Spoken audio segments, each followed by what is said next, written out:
తెలంగాణ ఉద్యమకారిణి నంది నిర్మల ఈమె దగాపడ్డ తెలంగాణ స్టడీ ఫోరంలో యాక్టివ్గా పాల్గొన్నది. సంగారెడ్డి ఆఫీసులో చురుకైన వ్యక్తిగా ఈమె పనిచేసినది. సింగూరు ప్రాజెక్టు నిర్వసితుల కోసము 65 గ్రామాలను ఈమె తన బృందంతో కలిసి చురుకైన పాత్ర పోషిస్తూ అందరినీ ఆర్గనైజ్ చేసింది. 455 జీవో వచ్చిందని, నిర్వాసితులకు 4 టీఎంసీలు సాగునీరు తాగునీరు కోసం ప్రకటించగా టీం వర్క్ చేసినారు. ఎవరికి అందింది ఎవరికి అందలేదు అనే విషయం పైన వాళ్ళు అందులో ఈమె చురుకైన పాత్ర పోషించింది.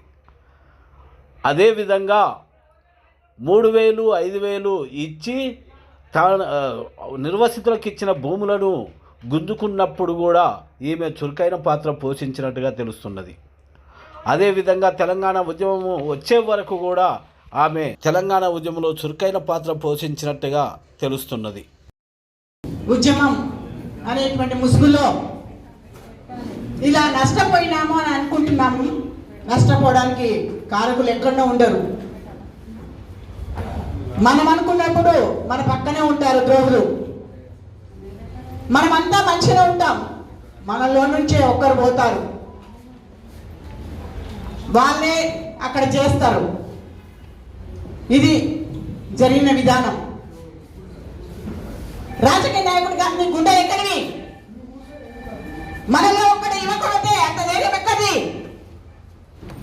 ఖచ్చితంగా ఎన్కౌంటర్లు జరగడానికి ఎట్లయితే ఇన్ఫార్మర్ ఉంటాడో రాజకీయ పరివర్తనల్లో అట్లనే ఎన్కౌంటర్లు చేసేటువంటి విధానంగానే కుయుక్తులు పనేటువంటి వాళ్ళు ఉంటారు. కాబట్టి ముందు మనం ఈ స్థాయికన్నా వస్తామని అంటే పంజరంలో నుంచి వచ్చినటువంటి పక్షుల్లాగా ఈరోజు మేము నిజంగా రెక్కలు విప్పిన పక్షిలాగా ఈరోజు మాట్లాడుతున్నాను నేను. ఎందుకంటే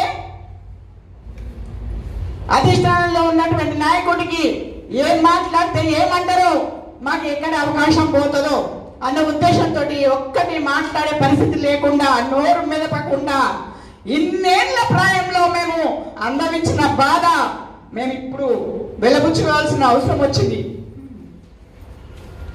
ఒక్కరం కాదు, జలదృశ్యంలో మొదలుపెట్టిన అక్కడ ఒక 10-11 మంది మహిళలు సీతగా ఒక చిలకల్లాగా ఒక్కరి స్టైల్లో ఒకరు ఉండే వాళ్ళం కాదు. నాయకుడు తెలంగాణ కోసం పోతుండంటే ఆయన వెన్నంటి నడిచినాం. ఆయన ఎక్కడ పోయినా అక్కడ పోయినాం. ఆయన పెరగన్నం మామిడికాయ పచ్చడి పెట్టుకొని తినడేమో కానీ ఇప్పుడు ఉపాసంతో వెళ్ళినాం. ఇంటి దగ్గర బాత్రూమ్ పోతే ఏ రాత్రికి వచ్చినా ఇంటి దగ్గరనే బాత్రూమ్ పోయినాం. ఎవరైనా కనుక్కున్నారా? ఎవరైనా ఆలోచించిండ్రా? ఎవ్వరూ ఆలోచించలే. కానీ తెలంగాణ కోసం మేము నిరంతరం ఉండాలని అన్నారు. ఇంకేమి ఇస్తారమ్మా మీకు, వాళ్ళు ఎందుకున్నారు, బయటకు రండి అని అన్నారు. అన్నలాంటి వాళ్ళు చాలా మంది. మేము ఒకటి అన్నాం, అరే ఆరో పారో కొనసాగాలి. అది పోయిన తర్వాత మేము వస్తాం, కానీ అంతవరకు మేము బయటకు రాము. మమ్మల్ని చూపించుకుంటాం. మీరు ఉదాహరణలు ఇవ్వడానికన్నా మేము ఒక ఉదాహరణ కోసం అన్నా ఉంటామని చెప్పడం జరిగింది. పురుషోత్తం గారు అన్నారు, ఎన్నిసార్లు అన్నారు. అట్లనే ఎంతమంది నిజంగా అనొద్దు, కానీ మా హృదయంలో ఉన్నటువంటి దుఃఖం ఈరోజు నిజంగా మీ కళ్ళలో కనిపిస్తుండొచ్చు, కానీ ఎంత దుఃఖం అనుభవించినామో మేము వెలకట్టలేండి. ఏ తల్లికైనా కన్న బిడ్డ హృదయము, నేను నా కొడుకును పొడగొట్టుకున్నప్పుడు నేను ఎంత దుఃఖం పడ్డానో, తెలంగాణ రాష్ట్రం డిక్లరేషన్ అయినప్పుడు నేను అంత బాధపడకుండా ఏడ్చిన. ఎందుకంటే నేను నా కొడుకును పోయినందుకు నాకేం నష్టం జరగలేదు. తెలంగాణ రాష్ట్రం సిద్ధించింది కదా, అమ్మ నా త్యాగానికి ఫలితం వచ్చింది అని సంతోషపెట్టే నా కొడుకు విషయంలో నేను బాధపడలే.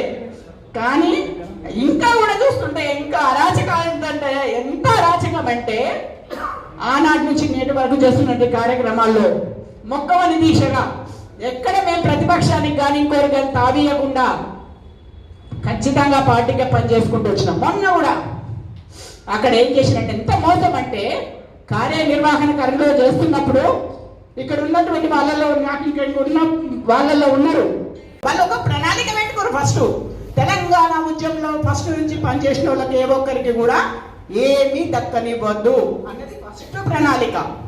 రెండోది తెలంగాణ రాష్ట్రంలో పనిచేసినటువంటి వాళ్ళు మొదటి నుంచి వాళ్ళను ఏ కోశాన కూడా పార్టీలో ఉండకూడదు అట్లా అదొకటి. రెండోది ఏంటంటే తెలంగాణ అనేటువంటి పదము వాడకుండా ఉండాల్సిన పరిస్థితి తేవాలని లాస్ట్ బీఆర్ఎస్ అని పెట్టడం జరిగింది. ఇది వాళ్ళ ప్రణాళిక.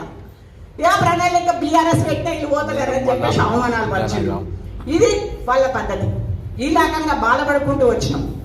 ఈ రోజు నిజంగా అవునన్నా కాదన్న రేవంత్ రెడ్డి గారికి నేను కృతజ్ఞత చెప్తున్నాను. అమరవీరుల విషయం కానీ ఉద్యమకారుల విషయం కానీ ప్రస్తావిస్తూ ఈ అప్లికేషన్ ఫామ్లో లిఖించి ఇవ్వడం జరిగింది. దానికి నేను ధన్యవాదాలు. ఎందుకంటే నా ఒక్కదాని కోసం కాదు, ఉద్యమంలో అశువులు వాసినటువంటి వాళ్ళ అమరులు ఎంతో మంది ఉన్నారు, ఉద్యమంలో పనిచేసినటువంటి ఉద్యమకారులు ఎంతో మంది ఉన్నారు. వాళ్ళనన్నా గుర్తు చేసుకున్నందుకు నేను కృతజ్ఞత తెలియజేసుకుంటున్నాను. కాబట్టి ఇప్పుడు ఉన్నటువంటి ఆనాడు కనీసం గడికాడు కూడా రాని కూడా చేసిన దానికన్నా కనీసం మన గురించి మాట్లాడిన నాయకుడు మనం గొప్పని చెప్పుకోవాలి. తప్పకుండా మనము మన బాధ్యతను విస్మరించకుండా బాధ్యతగా వహించాల్సిన ధర్మత మన మీద ఉంది. ఇప్పుడున్న పరిపాలన కొనసాగించాలంటే మన పాత్ర ఏందన్నది మనం చూసుకోవాల్సిన అవసరం ఉంది. మనం భాగస్వామ్యం ఎట్లా కావాలన్నది చూసుకోవాల్సిన ధర్మత ఉంది. నువ్వు అధికారంలో లేకుండా నామినేటెడ్ పోస్టులో ఇంకేదైనా వీళ్ళందరూ పనికిరారా? ఇప్పుడు బుద్ధి చెప్పింది ఇందాక, మనం ఎందుకు అలా భాగస్వామ్యం కావద్దు అని. ఖచ్చితంగా కావాలి. మనం అందులో విలీనం కావాలి, మనం అందులో భాగస్వామ్యం కావాలి. మనం అలా భాగస్వామ్యం అయితేనే ఏలు పెట్టే సంది అయితేనే కాలు పెట్టే సంది అవుతుంది. ఖచ్చితంగా మనం అందులో భాగస్వామ్యం అయితేనే మనము ఆ నిర్మాణంలో ఉంటేనే ఏదైనా మంచి చెడు తెలుస్తుంది. కాబట్టి దాన్ని సభ్యమైన దిశలో నడిపించగలుగుతాం. ఖచ్చితంగా చేయాల్సిన అవసరం ఉంటుంది. దయచేసి ఒకటి ఇంకోటి ఆలోచించాలి. ఈ ఉచితాలు అనేది ఎందుకు పెట్టిర్రు? ఉచితాల భ్రమలో పెట్టి మత పెట్టడానికి చేసినటువంటి భ్రమ ఇది. ఇవి ఉచితాలను తీసేయాలి ఫస్ట్. ఉచితాలు ఎందుకు? ఎవరి కోసం ఉచితము? బిచ్చం వేస్తున్నావా? భిక్షాటనకు వస్తున్నారా?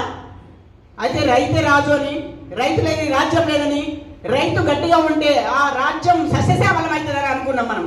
అటువంటి రైతు రాజ్యాన్ని సృష్టించాల్సిన అవసరం మన మీద కూడా ఉంది, బాధ్యత ఉంది. కాబట్టి రైతు స్వేచ్ఛగా తన పంటను పండించుకొని ఆ పంటను గిట్టుబాటు ధర రావాల్సిన ధర్మత ప్రభుత్వం మీద ఉంటుంది. చూడండి, రైతు పండించిన పంటకు గిట్టుబాటు వచ్చేటట్టుగా చూడాల్సిన ధర్మత ప్రభుత్వం మీద ఉంది. కాబట్టి ఆ గిట్టుబాటు ధరను సమకూర్చండి. అంతేగాని ఉచితాలను బంద్ చేయండి. కాకపోతే ఈ రైతు బీమా అన్నారు, సరే అకాలంగా మరణం అన్నది ఎవరికైనా సంభవిస్తుంది. అకాల మరణం వల్ల బీమా ఇస్తా అన్నారు కదా, బీమా అన్నది సమకూర్చండి, బీమా ఇవ్వండి. ఎవరైనా అకాలంగా మరణిస్తే వాళ్ళకు బీమాని ఇవ్వండి. అంతేగాని ఉచితాలను పూర్తి స్థాయిలో తీసేసి విద్య, వైద్యం, రెండోది రవాణా, ఈ మూడు ఇచ్చిన చాలు, ధన్యం. ఈ మూడు మాత్రమే ఫ్రీగా పెట్టండి. ఈ మూడు మాత్రమే ఫ్రీగా పెట్టి కార్పొరేట్ విషయాలను పక్కకు దోవి మేకవన్య పులుల్లాగా డేకల్లాగా పుంజుకుంటున్నటువంటి కార్పొరేట్ విధానాన్ని రద్దు చేయండి. ఫస్ట్ కార్పొరేట్ విధానాన్ని రద్దు చేసి ఉచితాలను రద్దు చేసి అందరికీ సమతుల్యమైన రాజకీయం, నాయకత్వము, సమజీవనం కొనసాగించాలంటే ఇది మాత్రమే చేస్తే అందరూ సమిష్టిగా ఉంటారు, సుభిక్షంగా ఉంటారు, సస్యశ్యామలం అవుతుంది తెలంగాణ అన్నది నా కోరిక. నేను ఇది చెప్పడానికి నేను ఎంత వేదన పడ్డా అంటే, ఈ రోజు నేను గొంతిప్పుకున్నా అంటే ఎన్ని రోజుల నుంచి 2 దశ